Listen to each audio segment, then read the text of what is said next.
Joining us today.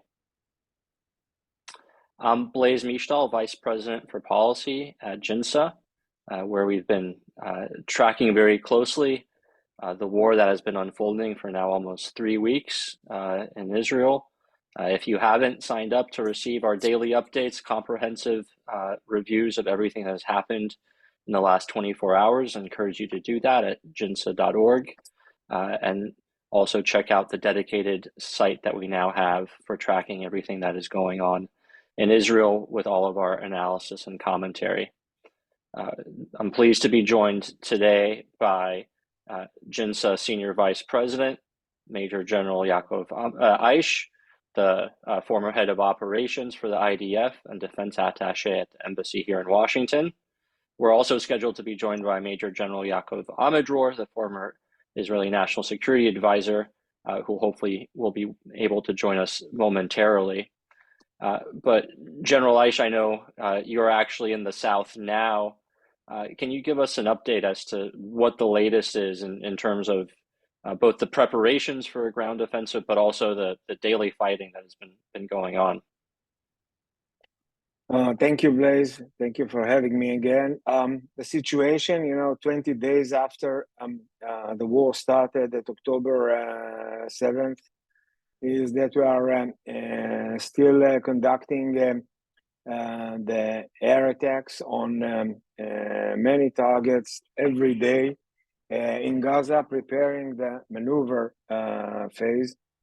Forces are ready to conduct that maneuver and ground offensive at the south while defending the other sectors. And in the north, we are deployed in defense posture, reinforced, ready for possible escalations that started right after the war started in Gaza for solidarity reasons. Hezbollah started to attack in different places along the northern borders. Since the beginning, Hezbollah at the north suffered many casualties. 50 Hezbollah operatives were killed, mainly anti-tank squads. Some of them succeeded to launch towards Israel, some of them before they succeeded. They also caused some casualties in our side. Maybe we'll talk about it later. So right now, it's still the air offensive, and we are waiting for orders from the cabinet, from the political level, when to start the ground offensive. So this is the situation, the strategic level. I think just before we continue, due to the fact that we are 20 days since the war started, maybe I can share with our audience some of the numbers, because we are talking here about horrific numbers, nothing compared to what we have experienced in different operations in Gaza. But whenever you want. Please do. Please, General. Okay, since the beginning, I'll start with the Israeli side. We have suffered 1,400 people that were killed. 309 of them are soldiers. Just to give people the sense, 309 of them are soldiers. Another 58 are policemen. Israeli police, the blue police. 5,430 casualties. Wounded men and women. 224 abducted. Hi, Amidror. Good to see you. So 224 are kidnapped. Just to give you the sense, 30 of them are kids. 20 are elderly. When you are talking about launching towards Israel, which is minor after the atrocities we have seen along the border, we are talking about 7,500 rockets and missiles that were launched towards Israel. This is just to give our audience the sense of what is going on. 125,000 citizens were uprooted out of their houses in the north and in the south, and they were evacuated to other places. Practically speaking, they are not in their village, kibbutz, or city, to include the city of Kiryat Shmona at the north and the city of Sderot at the south. So this is just to give people the sense, and there are many other numbers that I can share with you, but let's leave it for the rest of the discussion. Thank you, Ayish and General Amidror. Good evening. Thank you for joining us. Good evening. General Ayish was just giving us a general update of where things stand now 20 days into the war. Would be curious for an update from you as where you see things strategically, operationally. Okay, I'll begin with the south, and then I'll move to the north. In the south, the readiness of the forces is very high. The spirit of the units is very strong, and they are more than waiting for the order to go in. Everyone understands that it will be a very long war. Today I argued with someone who is younger than me, but more more active in the issues. If it will be ended within 3 months or 6 months, and it was the more pessimistic one. It will be everyone understands it will be a long war, but you can hear from the soldiers. I visited 2 nights ago. I visited 2 months ago a battalion in the north from the Paratrooper Brigade, and people understand that they will have to stay there for a long time or to fight into Lebanon for a long time. So it is clear that the situation on the ground is a very high readiness, but we are facing through issues that we have to solve before the order will be given. First is the finishing all the preparations about the details of the stage which will take part immediately after the heavy offensive at the beginning. What exactly we are looking to find and how to do it inside Gaza Strip. There are some issues that there should be some nuances that should be fixed. The second one, we want to give time for the Americans, the Qataris, and the Egyptians to bring as many hostages out of the Gaza Strip as possible. And we are not sure that it is going to happen, but I think that it is very logic to give the mediators the ability to use the time to take out at least, as General I said, the children. One baby is a few months old. The children, the women, and the older people, people there around 80. So if this group will be taken out of the Gaza Strip, we will feel much better, and that will open the ability to go in. We use the time very active. The airstrikes continue, and from yesterday night we begin to make some raids into the Gaza Strip by the level of brigade forces. That to buy the experience, to understand the system on the other side, to clean some areas that which allow us to go to the first stages of the invasion, to be more safe about at least the first steps inside the Gaza Strip. And and from my point of view, it's very important to gain some experience, because unlike you, we don't have an experience in urban areas. We didn't fight in a real urban area since Yom Kippur War 51 years ago. And it is a good opportunity to see what is the connection between the theory and the practice on the ground. And for us, it's very, very important. And that all these issues will be finished. And I think that the most important one is the ability to take out, to release some of the hostages. And if that happens, then the decision will be made to go in. I don't see any alternative to the ground attack on Gaza.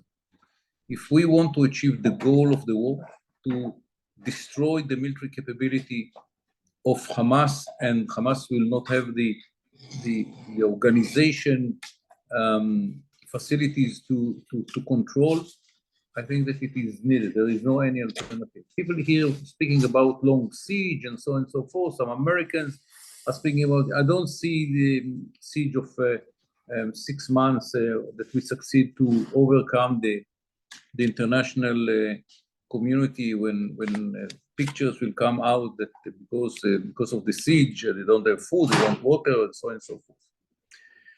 About another offer that we are doing, and we try to accelerate it, is we want to convince the civilians in the future battleground to move out of it, to the south center of Gaza.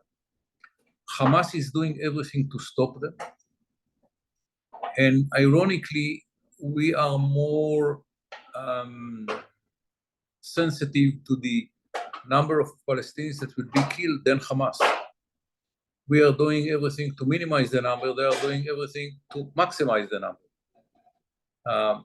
We are evacuating, as General Ayish told you, our people from the area which is near to the battleground, and only that their life will be protected. And we try to do with the Palestinians the same.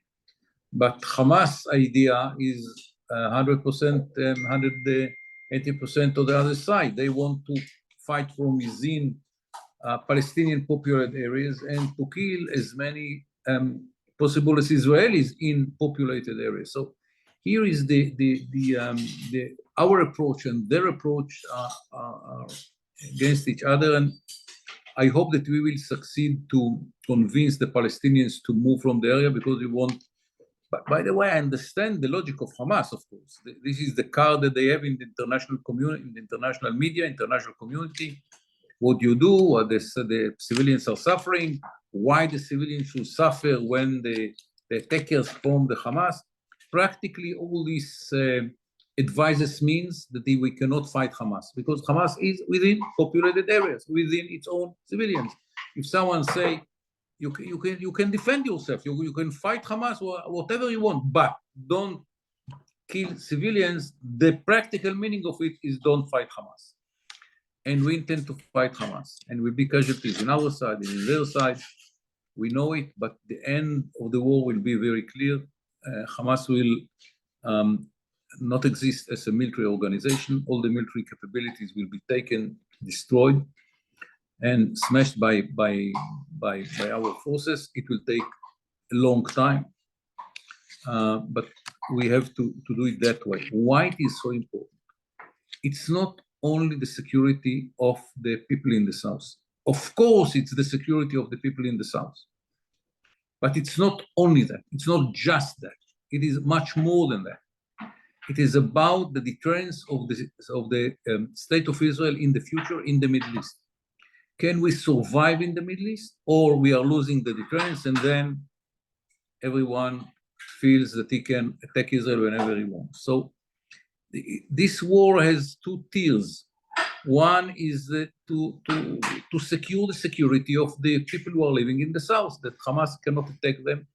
And for that, we will have probably a perimeter around the border of Gaza, which will be no man's land, no one will allow to enter, and so on and so forth. For that, we are taking out and knocking and killing and destroying the military capability of Hamas and the commanders of Hamas.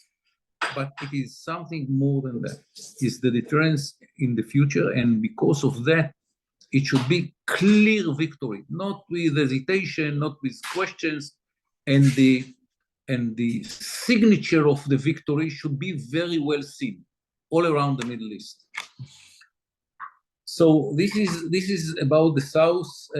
The invasion, the ground invasion, is imminent. I don't know when. It is very much connected to the schedule of the releasing of this group within the hostages, but I don't know how long it will take. If I could ask you on that, General Amidror. Yes. You mentioned two factors that are delaying the operation: the negotiations for the hostages and the shaping the ground, the preparations. Here in Washington, there's a third factor which is being reported, which is that President Biden requested that Israel delay an operation until the United States can put air defense assets in place around its bases in the Middle East. That is probably true. I'm not familiar with all the dialogue between Israel and America, but it's probably true in the last few days, during which your soldiers had been attacked by militias sent by the Iranians, and the president was very clear. It's not about Israel, it is about the American soldiers, and if this was the request, no question, Israel will give you all the time which is needed. It is your interest, it's our interest, of course. In the north, it's a very interesting situation. I was there 2 nights ago to meet the reserve forces, which are responsible for most of the battlefield. Nasrallah is playing within 2 different needs. One is the pressure from the Axis forces, Hamas, Islamic Jihad, and so on and so forth. Where are you, Nasrallah? You promised, you spoke very high, you pretend to be the leader of the Axis in the area. After Soleimani, you are the senior one. Where are you? The Israelis are killing our people, destroying Gaza, and where is Hezbollah? The other side is the fact that at the end of the day, Hezbollah was not established to save Hamas. Hezbollah was established to save Iran. And if it will be a war between Israel and Hezbollah relating to the Hamas operation, what will be the results? Iran might lose the very important factor of its deterrence. But it is more than that. I think that and this is an assumption, I don't have any intelligence. I think that when Nasrallah sees the consequences of the operation of Hamas in Gaza, he says to himself, I don't want to have Gaza in Beirut. I don't want that Nabatea will be destroyed. I don't want that Bin Jbel will be gone. Because when he sees what the destruction and how Israel is determined to kill them one by one, he understands that this is totally another situation.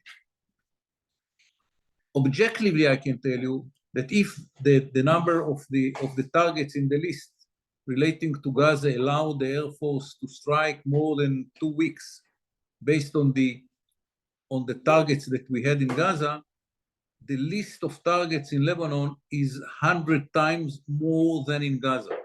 So the Air Force can continue to strike in Lebanon 3 months and the list and not finishing the targeting list that we have. So I think that Nasrallah play here very cautious game, going on a very thin ice, very careful, and all the skirmishes between us and them is not more than 5 kilometers from the fence. In our side, in their side, what Hezbollah is doing, he is bringing Palestinian teams help them to cross the fence to infiltrate into Israel. By the way, up till now, touch wood, they didn't succeed even once. The envelope to the operation is given by Hezbollah, and we are reacting immediately.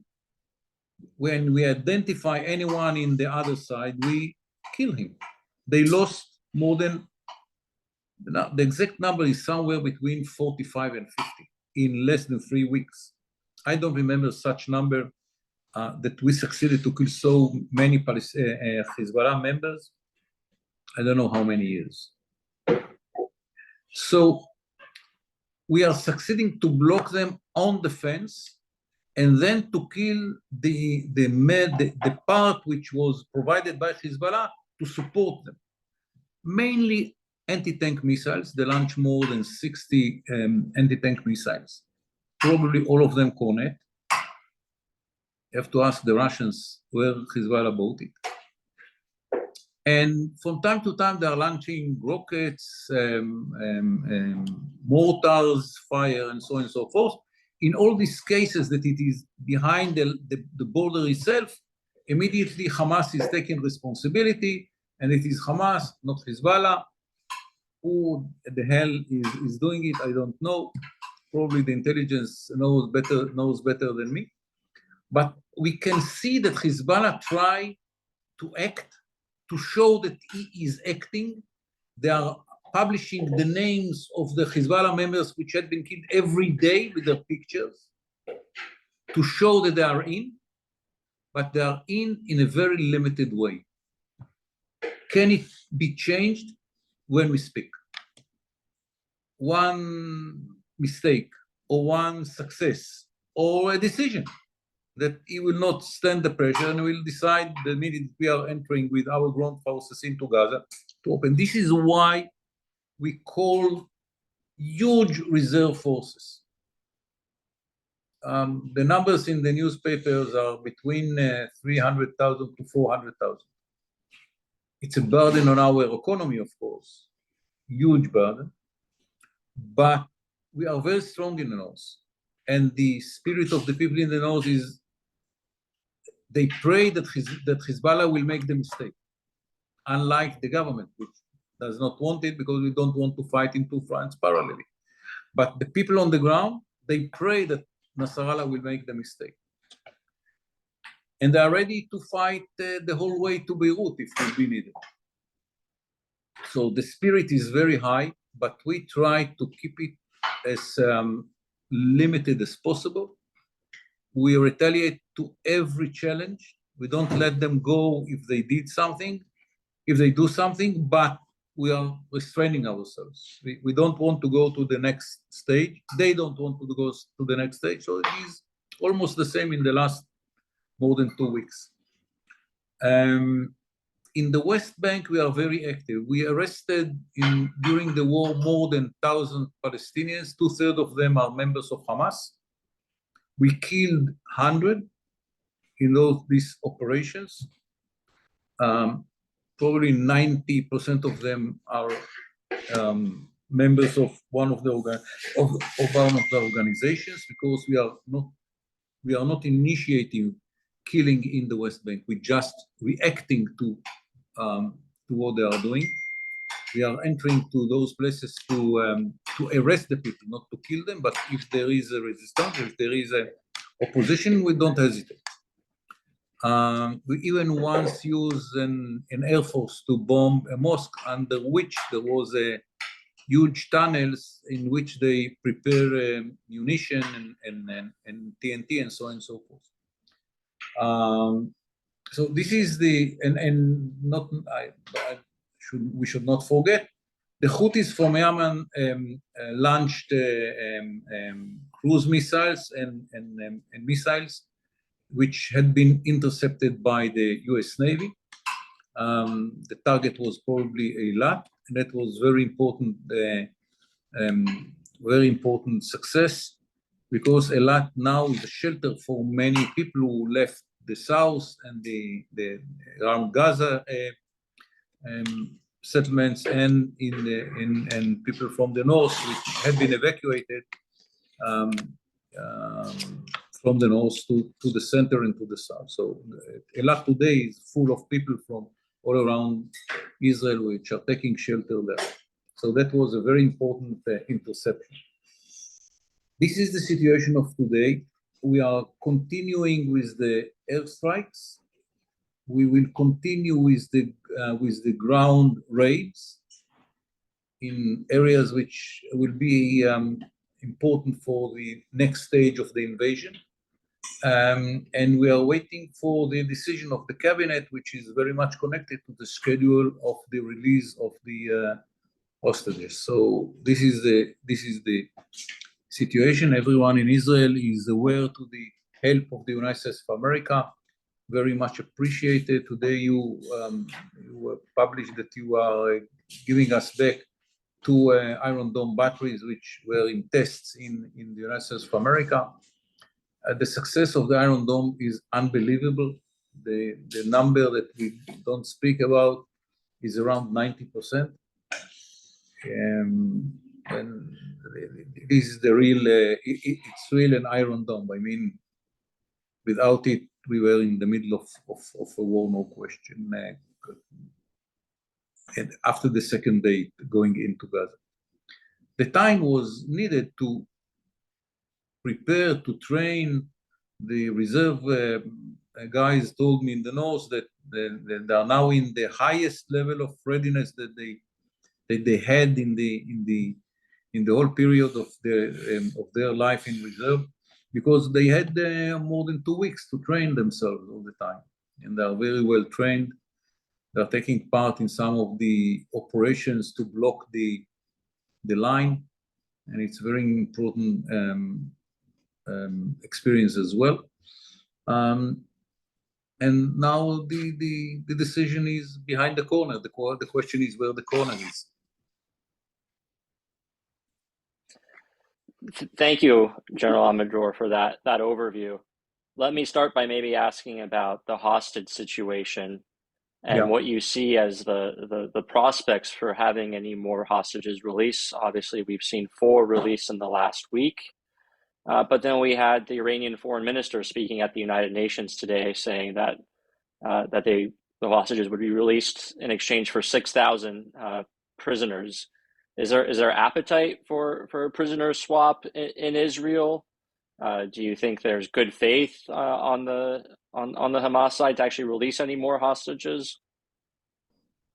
3 remarks. One, the relations between Iran and Hamas are such that the decision about hostages will not be taken in Tehran. It's not Hezbollah, it's Hamas. Will not be taken in Tehran. It will be taken between Qatar, where the leadership is living in 5-star hotel, and the battleground in Gaza Strip, and more Gaza Strip than Qatar, probably. I believe that Hamas understand that the hostages at the age of 3 months and 80 years, women on wheelchair, it's a burden, not a card. And from their perspective, it will make them much more benefit to release them. If you speak about a whole exchange, I don't think that in Israel there is an appetite for that. I said that if they are ready to leave the prisons and to go to Gaza, it's a good idea. We will have more chances to kill them in Gaza than in the prison. So if all the prisoners are ready to go to Gaza, I think it's a good idea. But we are not discussing it. We are speaking about the humanitarian group, which contain the babies, the children, the women, and the older people. And maybe some of the foreigners, because they took with them some people from Thailand, which are worked in the fields of some of the settlements. Some of them butchered by them. I don't know that there was kind of an opposition, or I don't know what, but it was some pictures don't look at them. You will lose your whole appetite. It's unbelievable, cruel and barbarian. So this is what we are speaking about. The chances, I don't know, but it doesn't matter. You have to give it a chance, and the chance needs time. I think that there are two countries who can put pressure on Hamas. One is Qatar, which is financing them, and the second one is Egypt, through which they can go in and out. These are the two countries that can put pressure on Hamas. Even Erdogan, who is very pro-Hamas in his speeches, I don't think can make any influence because he doesn't have the leverage. And Qatar has, and the Egyptians have. So yes, this is priority number one now regarding schedule. But all that is parallel to the strikes of the Air Force and the raids of the ground forces into the Gaza Strip. By the way, you have to understand, we have to build a whole mechanism. We didn't have any organization that can deal with this number of hostages, the families, the efforts to find where are they. It's a huge operation led by Gal Hirsch, Brigadier Gal Hirsch. He worked very hard, and he's building something which we didn't have in the past. And it will take another few days, and we will be more than ready with the organization. At least there is another group under another general which is making the intelligence efforts to identify between all the names and the missing people, where are they? Remember, we have at least 300 Israelis which butchered in a music festival. No one had any idea where are they, who was taken to Gaza, and he was murdered in the field. It's kind of a Woodstock place, and you don't know where are they, who were there.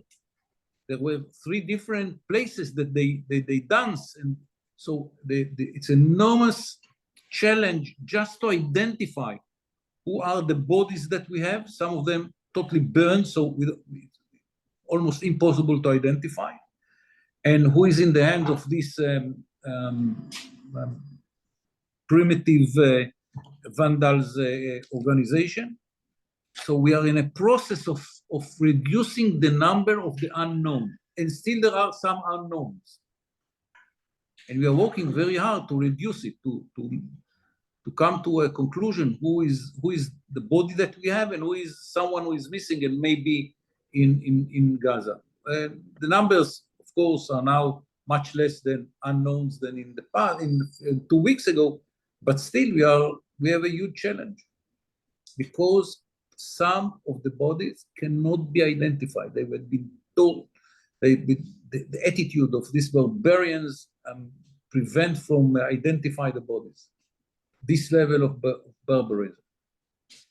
It would seem that Hamas has an incentive to drag out negotiations if they think that they can buy time and delay an operation by holding the hostages longer.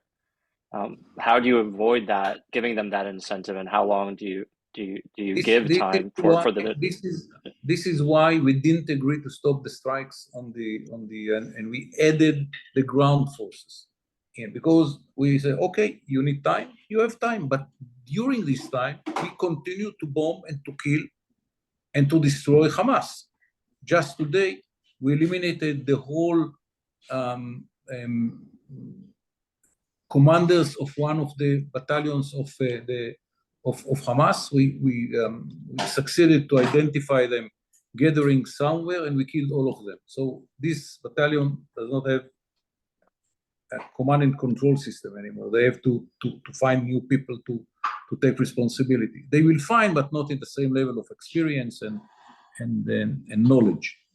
So we are continuing, and we don't lose anything. Hamas is not becoming stronger.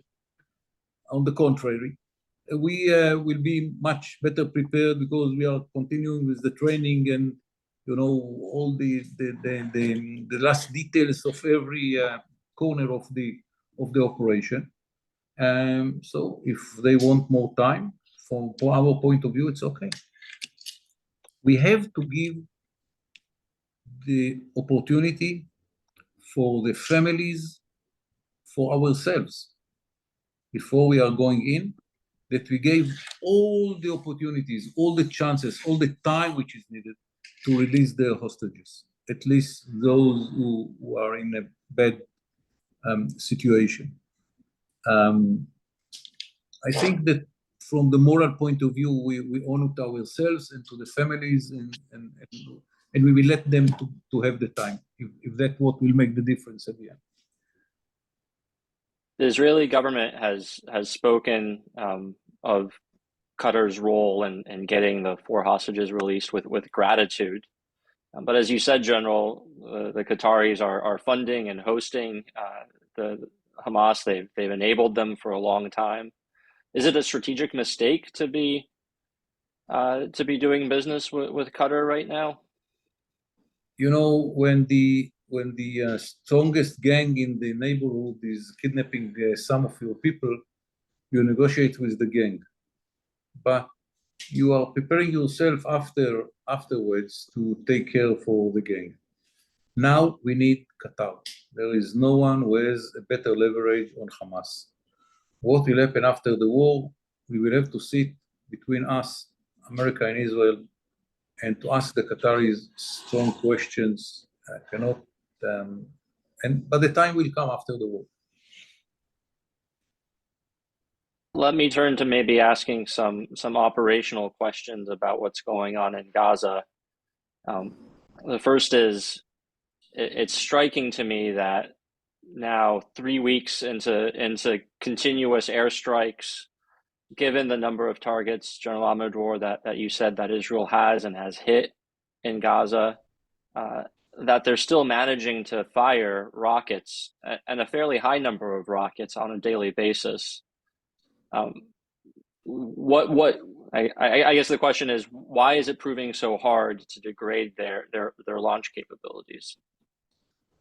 First of all, the number was very much reduced in the last few days. But still they have what they have and they can continue. We don't have the ability to identify all the launching pads in Gaza Strip.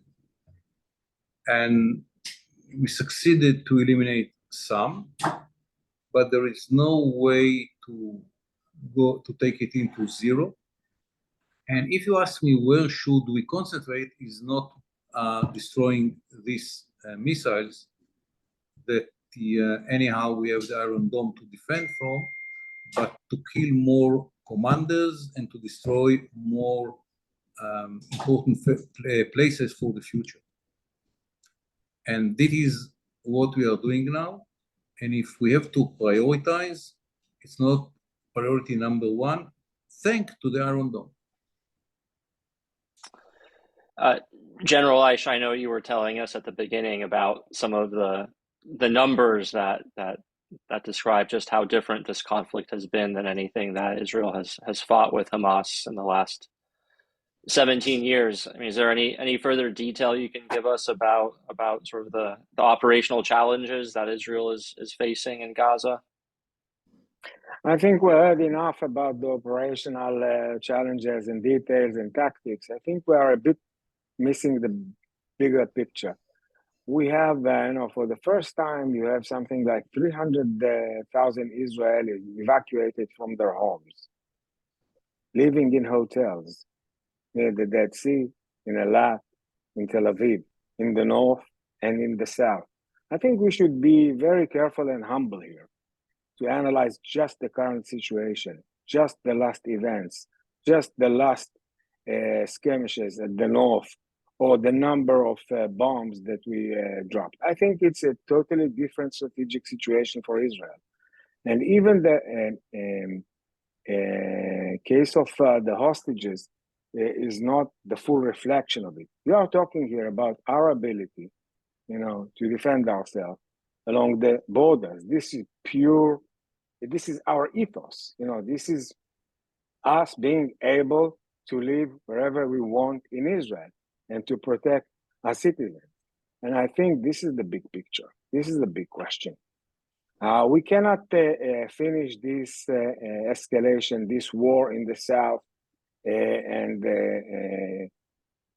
tense in the north without clear results. We cannot be based on deterrence and that's it. We should really shape the battlefield and change it. And that's the big challenge. And to that extent, I think the hostages, which is a very sensitive issue, it's part of the ability to finish this war with very decisive results. And without being able to look at that picture, understanding it, understanding the impact on the residents of the south and the north. Think about it. We are talking here about 2 cities that were evacuated. We are talking here only in the south about 60,000 people that were uprooted from their houses. Some of them are not able to go back even after the war. We have to rebuild their houses. We didn't face such a situation in the past. And I think it's very severe. And for that notion, we have to take extreme measures. And we are not there yet. And I think General Amidror describes some of the challenges between the north sector and the south sector, but we should remember the bigger picture, the strategic challenge here. And I think when you are adding to it the fact that we are not talking about small terror army, you are talking only at the south on 15 to 20,000 terrorists belong to Hamas and Palestinian Islamic Jihad. They still own rockets and missiles, some of them with timers. It doesn't matter if you are attacking the launching pad, because they have some others, and they don't have to be there in order to ignite it or to launch. So at the end of the day, when you are adding on it the other capabilities, which are mainly under the ground, mainly the whole subterranean system, the defense tunnels, the offensive tunnels, the tunnels that are used for HQs, and so on and so forth. We are talking about a significant challenge, and it will take us a long time, not only with the force, also with the maneuver capabilities, the sea capabilities, and some other capabilities to change the situation over there. And again, this is without elaborating on the fact that from the north we are challenged. And to my opinion, and in that sense, I tend to think a bit different from General Amidror. I think the results up to here are almost not important. It was quite obvious that Nasrallah is not speaking yet because he didn't say the last word. And we should be very, very ready for the next surprise. And obviously it would come once we will start the maneuver into Gaza. And he have the tools, all kinds of tools. And when we are talking about capabilities, we are talking here about 10 times a stronger terror army than Hamas. So I think the broader picture is far more challenging. I think we can meet that challenge, but it will take us a long time. It won't be a short war as we have faced in the past. It will take us months, 2, 3, 4 to clear up that area. And then to think about the north.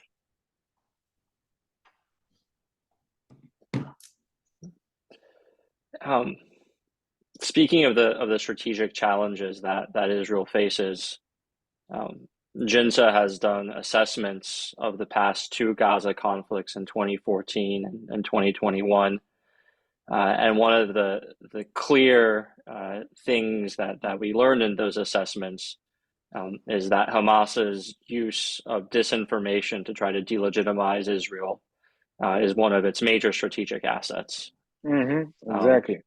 And we've already seen that in this war, whether it was claims of Israel responsibility for bombing of the hospital in Gaza City, to all the pictures that come out of Gaza with claims of Israeli war crimes. On the one hand, it strikes me that the Israeli response to the hospital bombing was a significant improvement in terms of speed and publication of intelligence, being able to show that it wasn't an Israeli rocket. And it certainly helped to have President Biden on the ground to refute it. But I was wondering of your assessment beyond that one incident of how you think Israel is doing in the information war this time, if there's been lessons learned that have been implemented since 2021. Let me share with you 3 points. One, I don't agree with you that we dealt with it very well, because at the end of the day, I'm talking about the incident with the hospital. First of all, the first time that the IDF spokesman spoke about the fact that Hamas is launching rockets, and 10% of his rockets are landing inside Gaza. So out of 7,500 rockets, 750 already fell in Gaza, killing Gazans. It took us the incidents near the hospital to bring it to the public, to use intelligence information and to share it with the world. So it took us some time. And in that sense, I think we have a lot of work to do. Second point, bear in mind that after we shared the intelligence and the facts with the world, the summit that President Biden planned to do in Jordan with the Jordanian King Abdullah, and with President Assisi and others was canceled.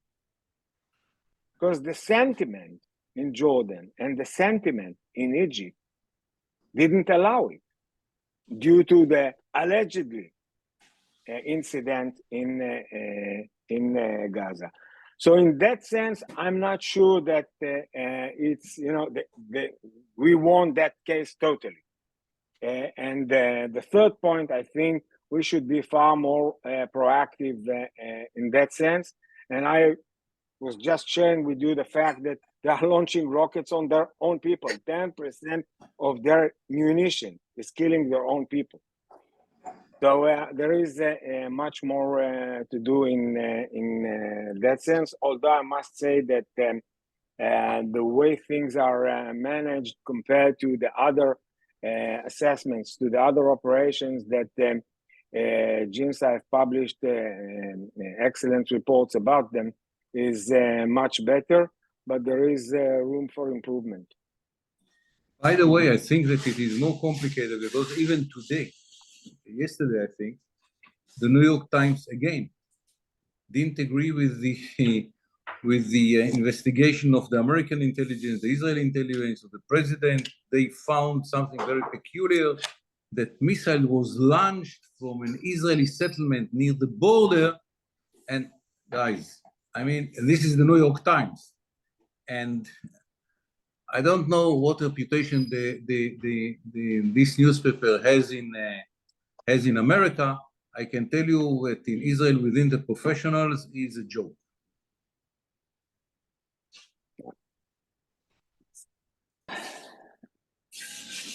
No comment on that, General.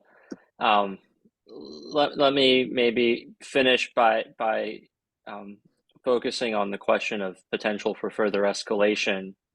It seems like there's a bit of a disagreement between the two of you on the Lebanon situation. I have an idea. If JINSA can organize a group of generals which will take all the evidence and they will write at the New York Times, not Israeli generals, American generals, and say A, B, C, D, well, your conclusion is not logic at all. I mean, to say that from a settlement which is 1 kilometer from the border, a missile was launched into Gaza and failed, and this is the reason for the hospital tragedy, which probably was not so big as it was announced by Hamas.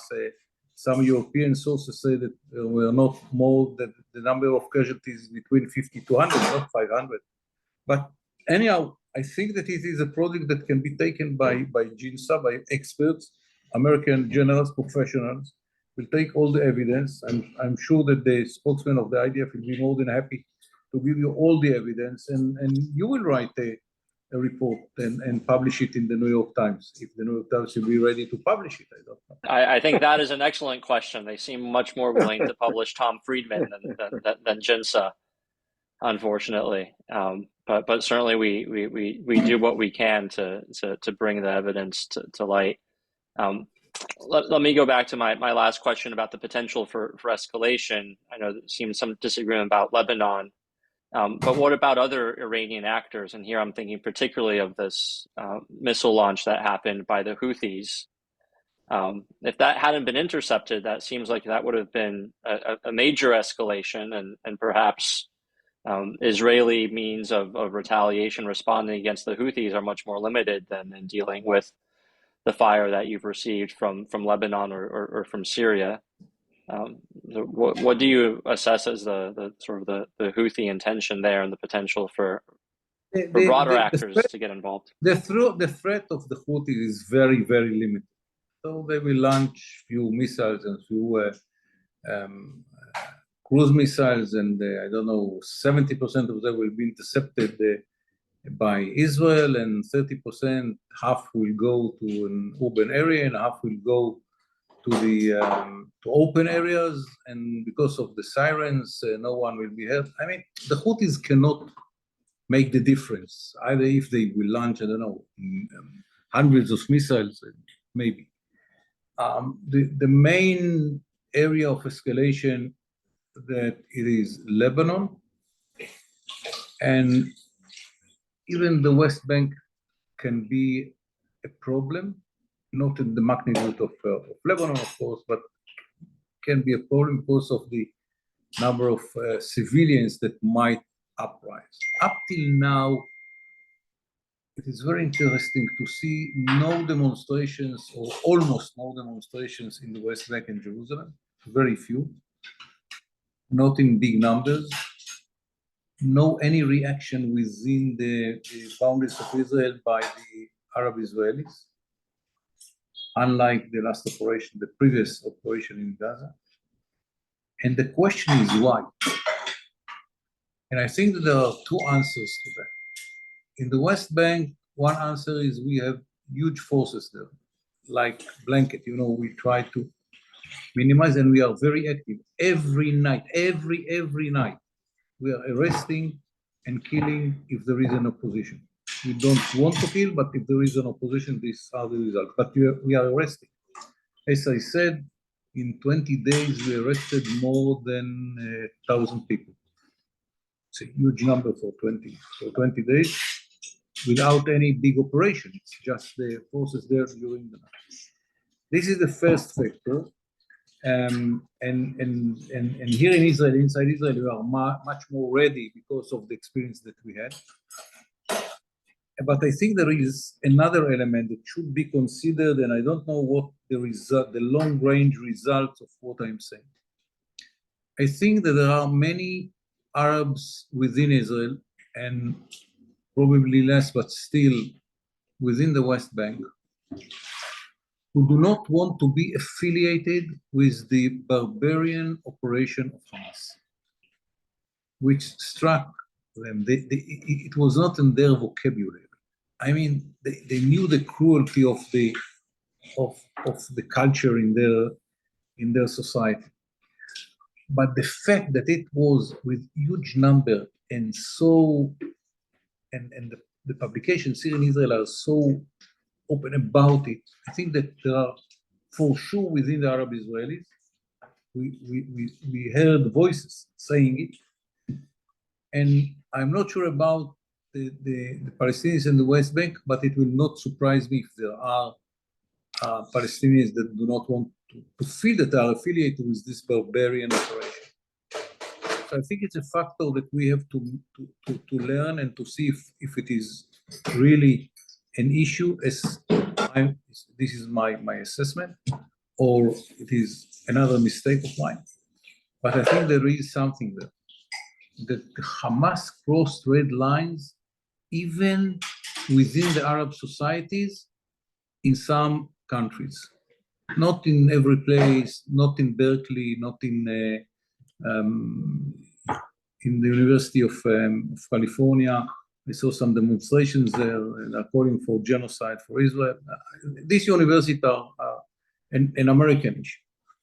In the Middle East, I think that there are more than few Arabs that don't like the affiliation with this cruelty. And if I'm right, I'm not sure, but if I'm right, it's a very important factor. Well, I hope you're right, General. General Ayish, any concluding thoughts or remarks? You're on mute, General. I think the most important thing that I would stress is although the war is ongoing in Gaza and results yet to be seen, we have to keep our eyes very open towards the north. They didn't say the last word, not yet. Yeah. Yes, I agree that it might change in an hour. Absolutely. Yeah. Well, we certainly hope that it doesn't, and we certainly continue praying for the safety of you and your families. Thank you for taking the time to join us, Generals. Thank you, Blaise. I'm sure we'll be eager to hear from you again next week for more updates. In the meantime, thank you to all those who tuned in, and you can find the latest on our website at jinsa.org. Thank you and have a good afternoon. Good night.